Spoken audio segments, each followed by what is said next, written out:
Donald Trump seeks the death penalty for Luigi Mangione, the man who shot a health insurance CEO last December. Okay, so we'll put this up on the screen here. This is from our friends at Ground News. It says here that the DOJ to seek death penalty for Luigi Mangione and CEO murder case.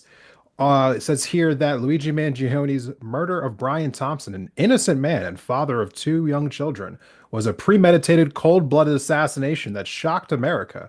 After careful consideration, I have directed federal prosecutors to seek the death penalty in the case as we carry out President Trump's agenda to stop violent crime and make America safe again. This is from Attorney General Pamela Bondi. We go on here to see that federal prosecutors have been directed to seek the death penalty for Luigi Mangione. This is from a charge with the December 2024 killing of UnitedHealthcare CEO Brian Thompson.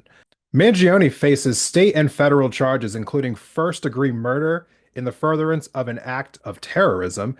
He was arrested after a multi-day manhunt and pleaded not guilty to state charges. Federal charges remain pending. A gun found at the time of Mangione's arrest was linked to the scene of Thompson's killing. Mangione has gained a following online with supporters raising funds and posting billboards on his behalf, citing grievances with the U.S.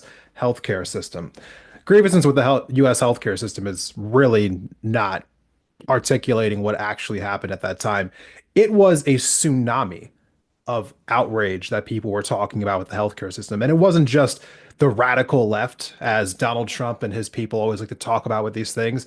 It was everywhere across the spectrum on the left, and honestly, a lot of people on the right as well. I remember going to Ben Shapiro's video after he reacted to it and seeing his own fan base flame him, just straight embarrass him, saying, "We're not with you, Ben.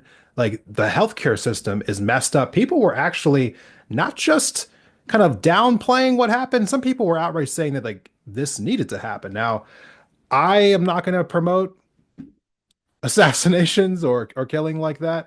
But at the same time, like you have to understand why people are so upset about this. I mean, the for-profit healthcare system in this country has contributed to thousands and millions of deaths here in this country.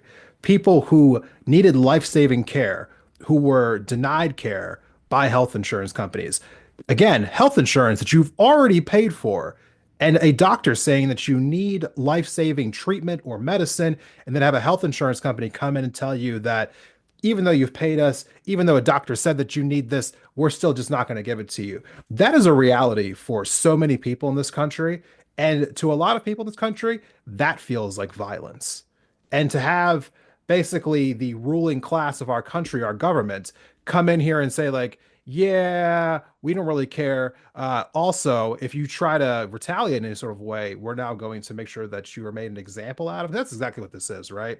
They are trying to make an example out of this person because this really isn't about justice. I mean, let's put some on the screen really quickly here. This is from a little shot here, a little side by side. Where on one side it says MSNBC shows again that the DOJ is directing prosecutors to seek the death penalty for Luigi Mangione.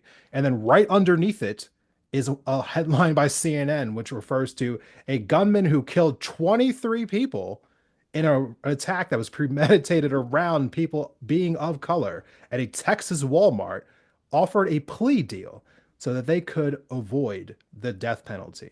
Look, let's just call it what it is. There are certain people in this country who are protected at all costs. And there are other people who, when violence is committed against them, when they are killed, it's how can we downplay this, right?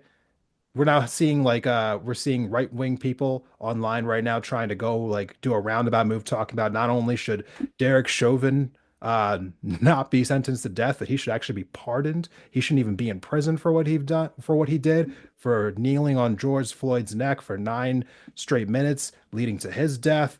You know, now we're seeing them talking about here, like, oh, well, let's just try to make sure that this person who purposely said that he went to a Walmart trying to kill brown people because they were invading the country.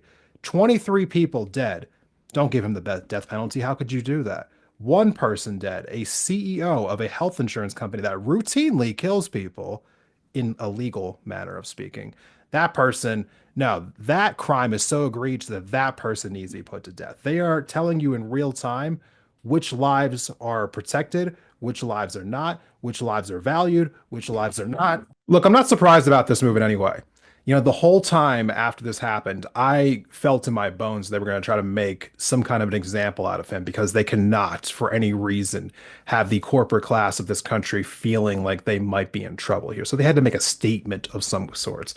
But you know what? The most important part of this whole story for me, I have no idea what's going to happen to Luigi Mangione. He has pled not guilty. He will have his day in court. We will see what happens. Um, I think that the real conversation around this has always been the just absolute, just, I don't know, like unanimous consent that people had across the board about the fact that our healthcare system is a complete shambles. The fact that, it's one thing to see unity on the left, which is strange enough to ever see that, in today's day and age, but to see people on the right, to see so many people who are Trump, supporters, to see Ben Shapiro's own like comment section, like absolutely just like burn him down to death, saying like, no, we're not with you, Ben. This actually is a problem. Our health insurance is a problem. Our healthcare is a problem. We want universal healthcare. Look, we have been told our whole lives that universal healthcare is this giant behemoth that we just somehow can't have. And yet there are over 70 countries in the world who seem to have already figured it out.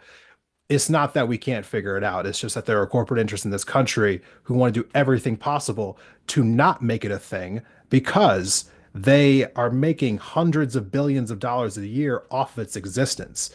So they're going to put out whatever propaganda into our airwaves that it requires to make sure that that continues to be a reality so they can continue to make a profit.